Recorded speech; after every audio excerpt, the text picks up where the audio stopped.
Welcome to our YouTube channel cooking with needs.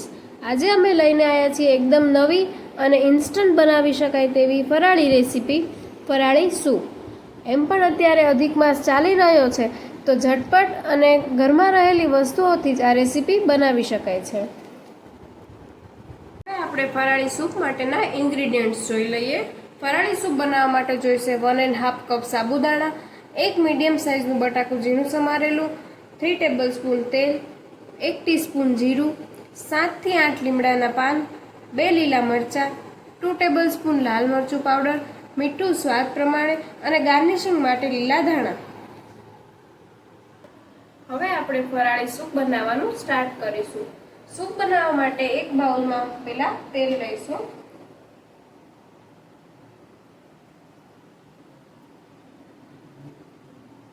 હવે આપણું તેલ પ્રોપર ગરમ થઈ ગયું છે તો હવે એમાં જીરું એડ કરીશું।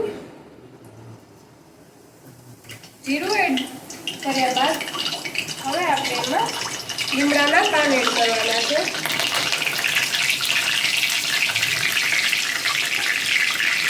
લીમડાના પાન એડ કર્યા બાદ હવે આપણે લીલા મરચાં એડ કરીશું।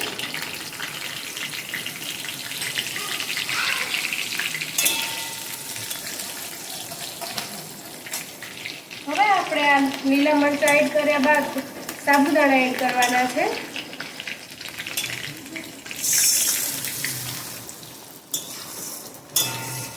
સાબુદાણાને આપણે પલાળવાના નથી, કાચા જ લેવાના છે।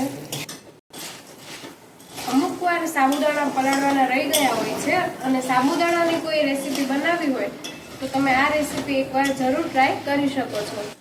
હવે સાબુદાણા જ્યાં સુધી ફૂલે નહીં ત્યાં સુધી આપણે એને શેકવાના છે।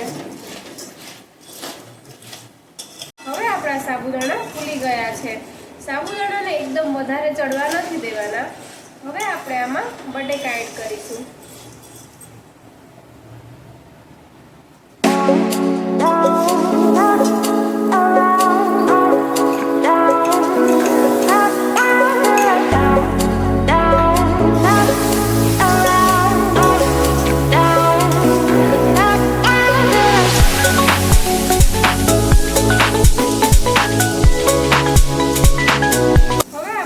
બટેકા નાખ્યા બાદ પાણી એડ કરી દઈશું।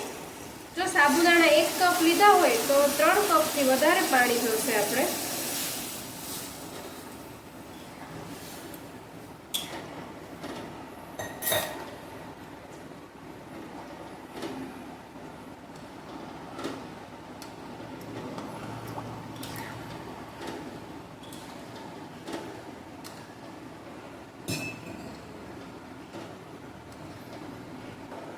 પાણી નાખ્યા બાદ હવે આપણે લાલ મરચું એડ કરીશું।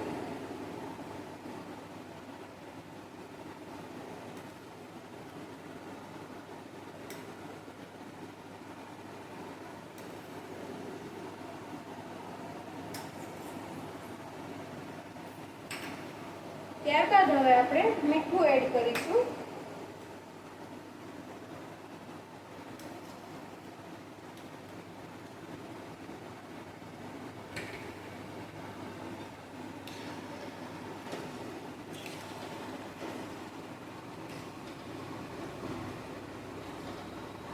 હવે બટેકા અને સાબુદાણા પ્રોપર ચડી જાય ત્યાં સુધી થાળી ઢાંકીને મીડિયમ ફ્લેમ પર ચડવા દઈશું।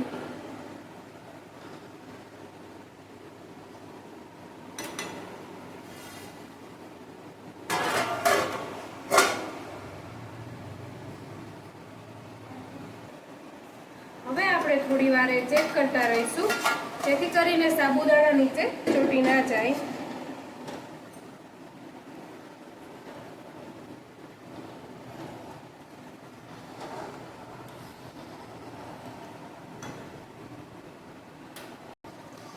હવે આપણા સૂપની કન્સિસ્ટન્સી મીડિયમ ઠીક થઈ ગઈ છે અને બટેકા અને સાબુદાણા પણ ચડી ગયા છે। જો તમને જરૂર લાગે તો તમે વધારે પાણી એડ કરી શકો છો। આ સૂપને બનતા આપણે 15 થી 20 મિનિટ જેટલો ટાઈમ લાગશે।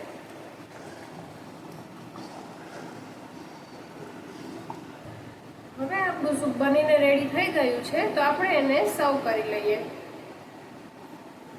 હવે આપણું સૂપ બનીને રેડી થઈ ગયું છે. હવે તેને લીલા ધાણાથી ગાર્નિશ કરીશું.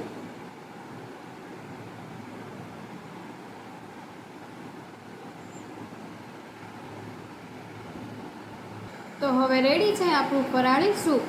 જો તમને અમારી આ રેસીપી પસંદ આવી હોય તો લાઈક કરજો, શેર કરજો અને અમારી ચેનલને સબસ્ક્રાઈબ કરજો. Thank you.